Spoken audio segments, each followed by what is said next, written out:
Our programs offer many languages. Please visit suprememastertv.com/schedule.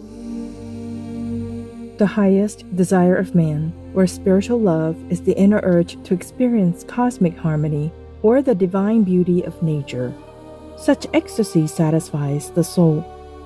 Please continue watching for the teachings of the Rosicrucian order.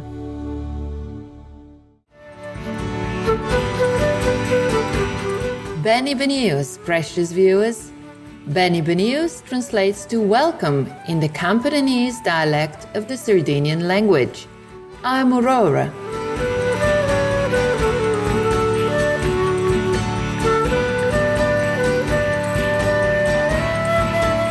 The trustworthy Sardinian people send you warm-hearted wishes for your flourishing spiritual lives in the grace of the Providence. Welcome to Love and Desire from the Sanctuary of Self, Rosicrucian Order Library, Part 2 of 2 on Words of Wisdom. The ancient mystical order Rosicrucis, also known as the Rosicrucian Order, AMORC, is a worldwide cultural, educational and philosophical organization that is perpetuating the profound and practical teachings of the Rosicrucians. These teachings, as passed down and added to over the centuries from ancient Egypt to Europe and now all over the world, pertain to the mysteries of the universe, nature and humans themselves. The Rosicrucian Library is a source of spiritual wisdom and insight that includes the important writings by the respected imperators of the order, such as Dr. Harvey Spencer Lewis, Ralph M. Lewis, and Christian Barnard. Today, we will continue with Frater Ralph M. Lewis's The Sanctuary of Self and the chapter Love and Desire in part 1 of his book entitled The Mysteries. After learning in the previous episode about the nature of self-love, or the physical love, we'll now look into the intellectual and the spiritual, or the highest love. Love and desire. There are also the intellectual loves, the desires of the mind. The mind, the active intelligence, as we know, can establish ends, can aspire to purposes. These aspirations are mental ideals. The mind seeks to bring them into reality, to objectify and to realize them, just as the sculptor brings forth a statue, so that he can objectively experience the idea he has in mind. The intellectual love is far greater than the bodily one. Its ideals are far more numerous. Each such intellectual ideal, though it satisfies the intellectual love in part, impels the love to create still greater ones, which bring increasing intellectual satisfaction. Whereas physical love, if indulged too frequently, may become satiated, intellectual loves ever increase the enjoyment they provide the mind of man. The ideals of the intellectual nature of man are knowledge and accomplishment. The intellect must become married to these ideals if it is to experience normalcy, regardless of what loves and gratifications man may have physically. Next, we consider the highest nature of man, the spiritual, interpreting that nature in whatever way we wish. Must we think of the spiritual love as being, in essence, extremely different from other loves, only because it seems more impersonal, that is, because it serves a greater self? Is not the love of man for God, for the divine, likewise a desire having a higher or more exalted end? It is a desire which is intended to keep the spiritual nature of man gratified. Plotinus, The great Neoplatonic philosopher and expounder of mysticism said, "Love leads all things to the nature of the beautiful." Different loves belong to the different grades in the hierarchy of human existence. Spiritual love is the activity of the soul desiring the good, one mystic has said. Namely, spiritual love is the soul's desire for what is pleasurable to its exalted sense. Divine love contemplates divine beauty, is the adage of a Sufi mystic. It may be interpreted as meaning that the highest desire of man, or spiritual love, is the inner urge to experience cosmic harmony or the divine beauty of nature. Such ecstasy satisfies the soul, just as somatic loves bring pleasure to the body. No one love of which man is capable is therefore unworthy or to be suppressed. Each love, those of the body, the mind, and of the soul, must be wedded to its respective nature. Such is mystically the marriage of the Trinity, or the marriages of man's triune nature. When a man dissipates his spiritual or intellectual loves, neglects them for those of the body, the result is degeneration and unhappiness. Spinoza has said, "The love of God should be a love of the immutable and eternal, not stained by any defect inherent in common love. This love of God, for the unchangeable and eternal, takes possession of our mind without arousing emotions of fear, anxiety, hate, etc. In other words, a love of God is a love of that which never ends, which has no diminishing nature. It is the love of something that cannot be stolen, and of which no one can be envious. So it is a love that is free of the emotions that accompany the loves of the body.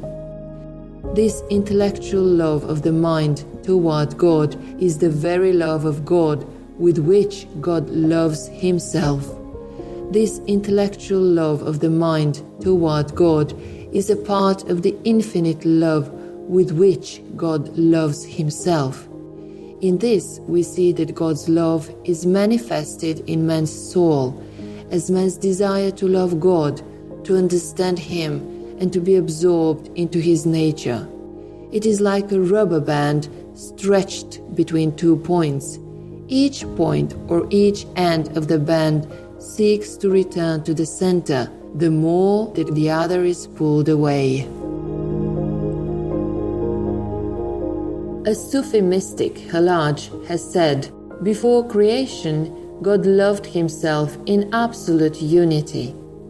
Through love, He revealed Himself to Himself alone. Then, desiring to behold the love in aloneness, the love without duality, and as an external object, God brought forth from non-existence an image of Himself and endowed it with all of His attributes. This image is man." Briefly put, this means that the love of man for God is God's love objectively reduced to a lesser state, as a reflection in a mirror is less real than the object. Love of physical beauty, Plotinus and Plato tell us, is a legitimate first stage in the ascent to the love of the divine ideas.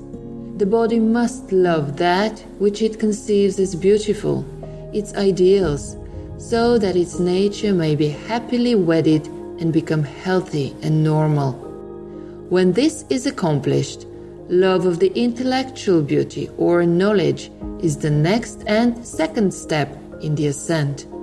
When mental or intellectual satisfaction is had, then man is prepared for the greater love, the love of the divine beauty, the spiritual things of the world. There are then no single loves, but rather a graduated scale of loves. The real value of each is determined by its ideal. The more limited the ideal, the thing conceived as the beautiful, the lesser the love. What do the Rosicrucians say of love? From a Rosicrucian viewpoint, a rational approach to love is necessary. They realize, of course, that love is not merely an intellectual experience, but on the other hand, they also realize that it is essential to understand the causes of love so as to be able to produce the most lasting effect. First, they say that basically all love is desire. It is a yearning or an appetite, if you will, for that which brings us pleasure. No one has ever loved that which brings pain, suffering, misfortune, or torment. Consequently, Rosicrucians contend that love is the desire for harmony. However, love of that which would be harmonious only to the physical senses would leave certain other loves unrequited. The love of the intellect for the realization of its ideals would be neglected. The love of the emotional self would be forgotten, leaving it torn with fears, perhaps.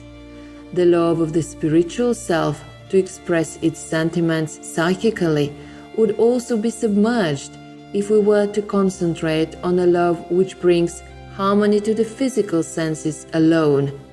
Only as we experience the harmony of our whole being, all aspects of ourselves, do we experience absolute love, complete satisfaction.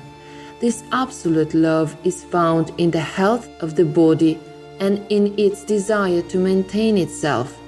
It consists also of the love to exercise the creative powers of the mind and the love to express the spiritual values such as compassion and self-sacrifice.